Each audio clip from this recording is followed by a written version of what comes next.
Alright, it's your boy King Areno, back again with the patch 9.24 patch notes. We're talking about the last patch of the year.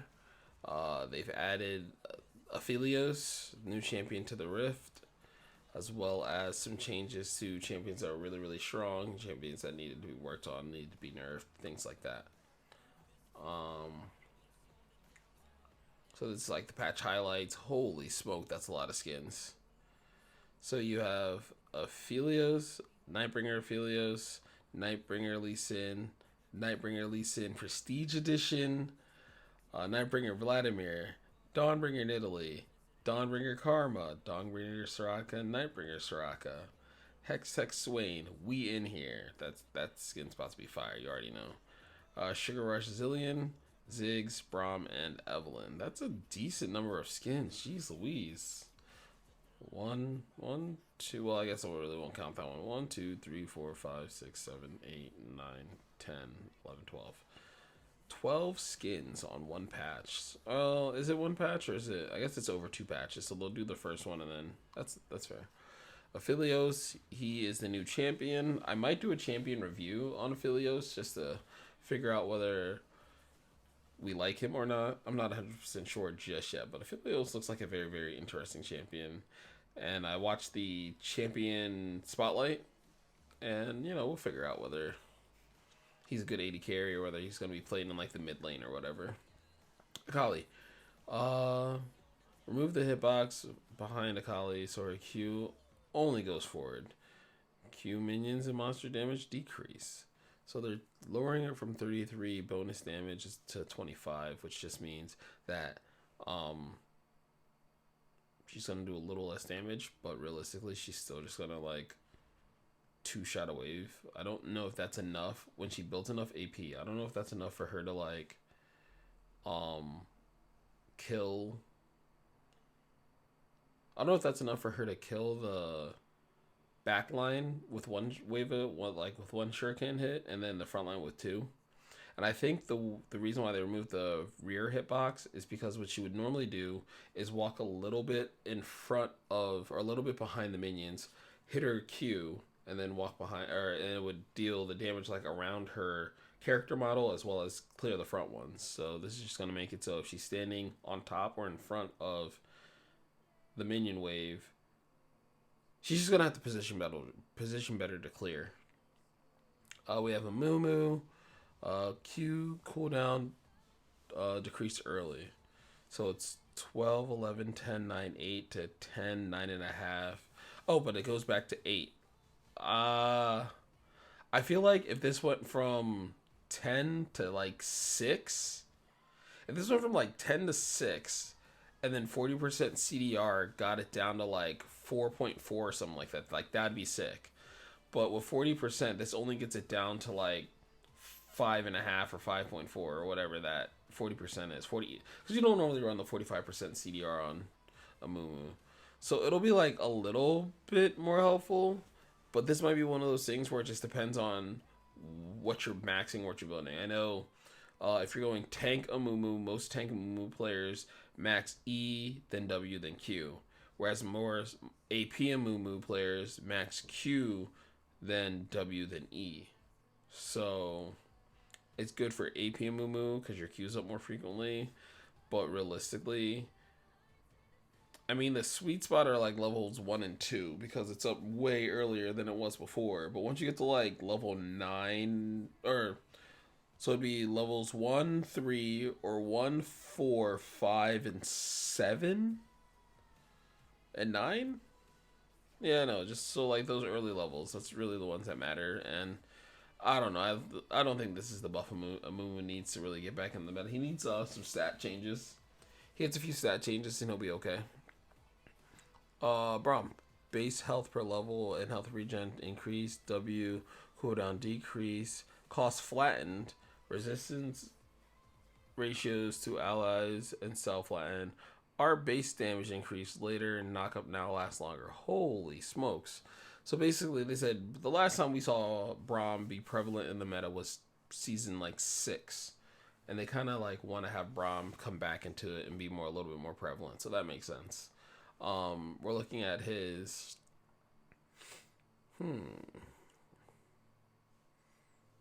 From that's almost like that's more than 10. I was gonna say that's almost 10. No, that's 11. Holy smokes, that's pretty high. He's gonna be really really tanky. They're gonna nerf that. They're gonna probably nerf his health growth to mid 90s. Since they want to buff him, so I'm gonna nerf that to mid 90s. I think the health regen might be okay, but that's always a stat that you have to watch out for because if their health regen is too high, champion can become unruly. Like next thing you know, we'll be playing against Braum jungle. So stand behind me, cooldown. See, that's better. Like if they had done that to the Amumu bandage toss change, look, it starts at 14, goes to 10. Then now that's a whole 2 seconds at all ranks. That's really well not at all ranks. Is it at all ranks? Yeah, that's 2 seconds at all ranks. That's actually sick. Like that's gonna be really really useful. Man, at 40. So this could either become your 1 point wonder because you what's the word I'm looking for? You're getting the same rank on level 1 as you did on level 3. So that's not too bad. Resistances to allies. You're getting triple the resistances to yourself as you do to allies. That's gross. So early game, this is helpful in those quick back and forth trades. But in like mid to late, Braum is just going to be able to tank a lot. Because normally what happens is like Braum will stand either behind or in front, and if he's behind and his ally gets engaged on, he jumps in front of them and covers them, and then puts up the shield for the resistances. But if he's in the front and he's taking damage, he'll jump back, and normally when he jumps back to his allies, he's still taking all the like auto attack hits even with the shield up. So he's just gonna be really really hard to kill. Glacial Fissure. So they made Glacial Fissure do more damage at rank 2 and 3. That's pretty sick. And they extended the knockup. So you're going to see. So a lot of people don't understand about knockup durations. Like certain champions' knockup durations are so long, it's not even funny. Malphite being one of them. Like when Malphite knocks you up, you're in the air for like a second. And then you come down for like you get knocked up for like half a second. You're in the air for a second. And then you come back down for like a second.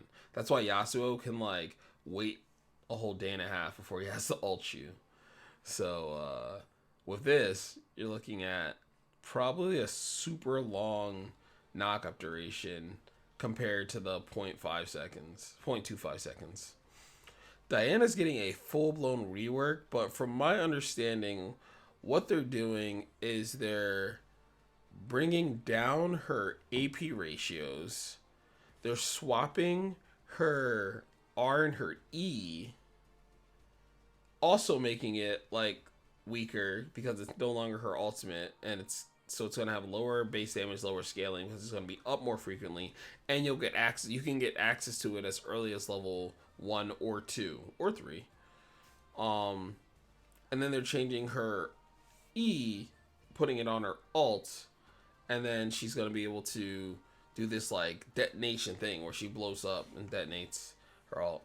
Garen, they're just gonna nerf because he's still really, really strong. It's like they rework Garen. They rework Garen to use Conqueror. Then they overbuff Conqueror, and now they're nerfing Conqueror and Garen. He's just gonna do less damage just because he's so strong right now. He probably goes from like S plus or God tier to like A tier. Still really, really good, but won't run over as many matchups that he shouldn't. Like it's to the point right now where it's like Garen will lose the first like 2 or 3 levels to Teemo or Quinn or something, but if he gets like a Q and spins, or if he spins and then speeds up, they're just gonna die. Let's see what's going on with Karma. E base shield increase, so they're buffing Karma's base shield, which is not bad. It's what 20 at all ranks or so. It's close enough. 10, so it's like 10. And then at the end of it, it's like 30. I don't think that's... Oh, they're trying to make her more of a support. So they buffed the base shield. So then that way if you build your Locket and you build your Ardent Sensor and things like that, that give you the additional shielding, your shield is really, really strong. I mean, Karma has her niche. She has her place. I think you run Karma with certain comps. Champions that need to run at you. You help them run at you faster. It's kind of like Sivir. That's why Karma Sivir is really, really good. Or unless you're trying to run like a hella poke lane, Caitlyn Karma. Not Silas. Aphelios Karma, maybe. Even Senna Karma would probably be devastating. Just the amount of poke. Q cooldown now scales. Oh. So they're nerfing Kassadin. And W Netherblade restores decrease at later. That's interesting. There's a ton of people that don't even know that Kassadin's W restores mana when he hits the champion. So, but it does, and now it's just moved down 2%. Realistically, that's still not quintupled on champions. So it goes from 38% to 24%, which is still stupid high. If you have enough mana in your build, what you're gonna end up doing still is you're still gonna jump on somebody. As long as you Netherblade them, you get enough mana for your next jump. Rammus, my favorite jungler. Health growth to 95. That's pretty good. Same thing with Braum. They're just trying to make tanks a little tankier. E frenzying taunt. Oh, the cooldown scales down. That's actually pretty good. You don't really build a lot of CDR on Rammus. You normally go what? Cinderhawk, Thornmail. Not Randuin's. What's the other one called? Deadman's Plate. You might get like a MR item. Maybe one in your boots. So there's not a lot of CDR. So having some cooldown is very, very helpful. And this one is one of those, again, kind of like the Amumu, depending on what you max first. So, like, a lot of people max the Q because they want the Q to just constantly be up. As well as when you max Q, the Q cooldown kind of, like, syncs up with the W and the E. Whereas I think maxing the E is helpful in lanes that or in games where you know your lanes are going to lose, because you can just hold them in place for a lot longer or pull them back to you a lot easier. Q damage decrease doesn't matter. Ryze is still broken. 15, I think, was that? Yeah, 15, and then in the end you're looking at another 15. Yeah, that's not enough. Ryze is overkilling waves. He's overkilling champions. Conqueror will help him not sustain as much and will help him scale down in damage. But let's be honest, he was using Phase Rush before and killing everything. It's not going to do much. It'll bring him down like a smidget, but it's not enough. Senna, she's really, really strong. Recommended items updated. Passive miss, race drops less often. So Senna instant kills no longer drop from champions clones. Well, that's nice. Q damage and W root duration decrease. R ratio increase. So they're trying to, again, push her more, I guess, towards the support. They're saying, okay, so she's too powerful as both support and AD carry, but in the latter role especially strong. Yeah, she's really, really strong AD. So what they need to do is push her more towards a support. So they need to bring her up her healing and shielding, or healing ratio, and bring down her damage ratio. So changing it from 5.55 on minion kills to 1.67. And no longer drop from clones like it said earlier. Excuse me. It's really late here, so I apologize. Piercing light. So they brought down the damage and the ratio. I think they really could have tuned it down a little bit. Like, do it 10, 15, 15, 15, 20. So you're looking at like 150, and then do a 1.35 bonus damage. Because again, you want her to do damage. You don't want her to be damage. You want her to be the AD. Last embrace. I think this is the wrong way to go about it. I think the root duration was fine because they should have slowed the missile speed on the skill shot, and then they increased the ability power. Nobody builds AP on Senna, so that's for not. Mm, base attack damage increase. Ooh, by 2. Hey man, if it was by 3, we'd be talking Silver's broken again. But that's enough, especially with the new build I've been running. I might be playing Silver tomorrow. Might be playing Silver to like platinum. Shoot. Yumi. Passive restores mana once again. The Bop and Blop passive? Oh no. Oh well. Well. Restores mana once again. Q cost increase. Damage decrease. Yumi no longer teleports with her anchor. Oh, so she can't teleport, which means she has to just walk the lane like everybody else. But her movement speed is hella slow. Unless they change that. Oh god, I got something in my eye. Holy smokes, that hurts. Can no longer stock charges. Bless up. Yumi can no longer stack charges. That's amazing. That, whew. That's wonderful. That's actually, and cost more mana. So they're trying to balance her out without completely gutting her, I guess. So they're giving it back some things that feel good, I guess. So mana restoration that they took away from champions like Soraka. Yumi still has that. So she's going to be good with mana dependent AD carries. Your Dravens, your Ashe. Champions that your AD casters, I guess. Prowling projectile. They increase the mana cost. So what they're trying to do is they're trying to make Yumi, not really feast or famine. I don't think feast or famine is the word I want to use. They're trying to make Yumi, be a little bit more like, if you do this, this is a repercussion. Like, you're expending mana not to do as much damage and not to buff up or empower as much. You know, they're nuking that a little bit. Oh, they're even shortening the missile duration. Holy. Has a channel time if unattached.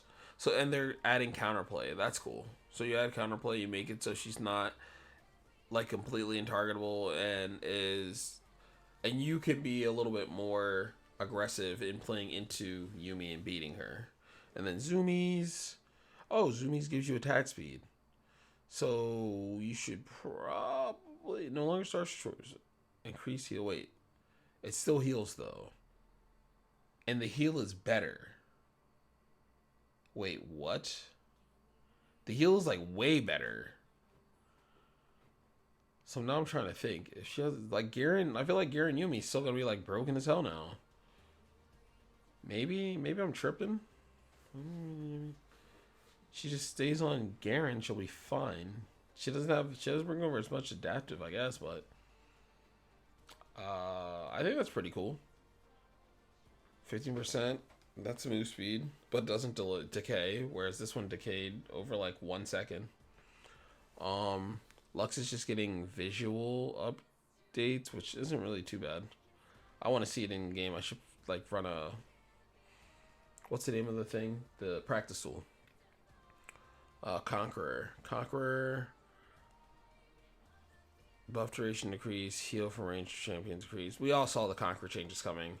Ranged champions were abusing it. If you ever watch Ascension, you know exactly what we're talking about. Duration going from 8 to 6 seconds. I think that sucks for melee champions, but if they can stay in combat, then it's not the worst thing in the world. But the fact that it went down for the ranged champion is actually awesome, because then people like Cassiopeia, people like Ryze, people like Teemo, people like Quinn can't just constantly abuse it while beating up on somebody. Omnistone is getting its own whole thing where they're using this smart AI trying to figure out like how to have Omnistone not be hot garbage. Omnistone is trash. That's really where we're at right now. Omnistone changes your keystone on the fly. You don't get to select the keystone. You don't get to select with the one that comes up next. But this new implementation is supposed to kind of take a snapshot at where you're at. Snapshot at where you're at in the game, and then play out accordingly. Ezreal got changed. That was one of the mid-season buffs or patches. Now, for those people who don't know, whenever you're in the like client and you go to the patch, it won't show now. But if this was showing 9.23, when you scroll down, like right here underneath the pictures, underneath the thing, it'll say mid patch updates, and it'll show you what updates that they decided to put during the mid patch. And then for people who end up missing it, they can sometimes throw it in here. But this is in case you missed it, prestige and follow-up changes. Ezreal got some buffs just because he didn't have a keystone anymore. Omni Stone got moved around a little bit. It's still trash. Death's Dance had a bug fix. Sanguine got nerfed. The Ocean Drake got nerfed, as well as the dragon gold kill gold. They buffed Herald. Turret plating went down, resistance went up, so they try to make it. They should really make the dragons harder to kill. Like, I want Elder Dragon to be an objective that's like a fight. But Elder Dragon can still, like, Baron, like, an AD carry can't solo Baron unless they're named Draven, Tryndamere, or Yi. That's about it. That's really about it. But an AD carry can solo every dragon on the Rift, so I don't know. They did a few things for gameplay clarity. Return of the Poro King. I'm not a big ARAM guy. I might play Poro King because you get to like pick your champs and stuff. Oh wait, it's ARAM? Oh, never mind. So we're not doing that. On to the next one. ARAM. This is like for everyone who really enjoys it. I play one ARAM a year. Maybe if the stream continues to take off and subscribers want to play like ARAM or something, or donations for ARAM or whatever, yeah. But I've never been a fan of the the game mode. So I don't know. I guess we'll figure that out. Let's see some bug fixes. Only true damage Echo and his allies and see his moonwalk animation with. Oh, okay. Let's see. Elder Dragon Soul Empowered Champions no longer excuse me with passes that make them untargetable. That's interesting. Teemo. Procs Dark Harvest. Pets don't properly apply aspects of the dragon. That's cool. Champion present might not probably get the right amount of mana. Staying in the tooltip. I wish they told us whether they were getting more or less mana than they were supposed to. Pulling Drakes with souls are generated. Okay. When Orange Champion probably at the top. I guess that was an issue. There's now does not now heal from Q decimate when hitting shielded enemies with the axe handle. Oh, so if they were shielded and he was hitting them with the axe handle, he was getting the healing as if he hit them with the blade, probably. That's messed up. And then these are the skins. Like I said, we already kind of low-key went through. Whoa. Why is this? This is bigger than... Can I get a... Hello? Oh, it's because... Okay, I know what I need to do. Control and scale it down.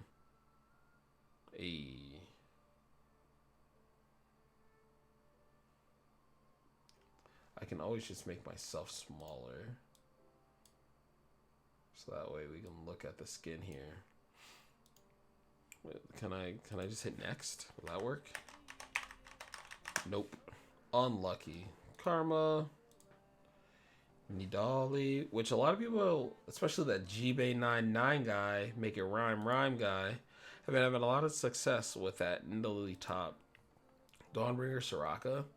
That is pretty cool. Sometimes I like looking in the background to see if there's anything like who's this? Like, what is going on right here? You know, new champion. Again, who's that? New champion. No, this looks really, really cool. This is really neat. Lisunga. Oh, Helmet Bro, rest in peace. And Helmet Brethren, rest in peace. How's this one look? Wait. Is he Aatrox now? Or Varus Championship? Yeah, no, he looks like Aatrox. I guess that's kind of cool. Lee Sin doing Lee Sin things. Vladimir. I wish some of these like told a story. Maybe they do, and I'm just not familiar. Ophelia. So I said we'll take an Aloon. Check them out. That's a really cool. They're kind of like Kindred, where they're actually like two people. I like that. Sugar Rush, Zillion being all crazy. I think the Sugar Rush is a play off of that Ivern skin. Candy King Ivern. Brum. Stand behind Brum. So this is the Brum. So what they'll probably do is they'll cut it like this and then remove her tail. So they'll cut it this way so you can see his shield and him and stuff. Then Evelyn and Ziggs, which is neat. And then my main man, we out here. We got the general himself, Swain. Hell yeah, this is a fire looking splash art. This is really cool. I can't wait. And then all the chromas and stuff like that. So yeah, this patch seems take a second to think about it. This patch is interesting because they gave you a new champion. They basically gave you a rework on Diana. Somebody else got a rework, kinda. Senna got a small rework and Yuumi got a rework. So this is like 4 reworks on one patch. So however you kind of want to cut it, it's like it's going to definitely be polarized. It's going to change the meta a little bit. Oh wait, no, I want to do this. Move back over on this side. I don't know. I can't remember how big was it. This big? Yeah, it was like this. It's gonna be one of those things where, like Braum, they might even be 5. Like this is like a mini. This is just a lot of buffs. Nothing too crazy. But new champion of Aphelios. Braum got a lot of buffs. Diana got a mini rework. Senna got a mini rework. But more like nerfs. But they changed enough of her to make me feel like it's a lot different. Yuumi is basically a new champion, and then they went through and changed everything else. So I would say 3. I'd say I'm okay with saying like 3. So yeah, that's not what I want. Anyway, I want to thank you all for stopping by and checking out this 9.24 patch notes. It's been me, your boy KP. Hopefully I will be able to bring you guys a few more of these as the patch continues and as the season 10 rolls in, because this is the last patch of season 9. After this patch, we're going to be heading into season 10. It's going to be pretty exciting. I think you're going to see, hopefully my hope for next patch is that they nerf a lot of the OPs, mainly Echo. Echo's still really strong. Who else? You know what? Keep Warwick up there. Maybe tune him down a little bit. I'd say get rid of Nocturne. Because I think in anything lower than Platinum, he's probably just running over everything. And then the higher you get up, excuse me, the smarter people get. Who else is really good right now? I like that they're hitting the range Conqueror abusers. I think Katarina is going to be sleeper OP. Maybe not even sleeper. People might just know how strong she is right now. But Katarina is going to be broken, and that's something I would watch out for. Other than that, I look forward to seeing how the patch plays out. I might do a mid-patch update or something in a week. I'll just see how it works out. But thanks again. My name's King Prime, aka KP. Thanks again. Feel free to follow and over in the About section, I have the Instagram, YouTube, Facebook, all those things for you to follow. Feel free. Definitely come and watch the stream. Just drop a follow if you're so inclined. Drop a sub. I'm really trying to get that on the move and trying to get that growing. And then I think tomorrow I might be recording some guides on certain champions. Champions that I'm like, mainly I'll start off probably with 80 carries because I'm more proficient on them, and then move to like my junglers and top laners and whatnot. But thanks again for stopping by. I really do appreciate it. Drop that like, make sure you follow, and I'll see you guys next time. Peace.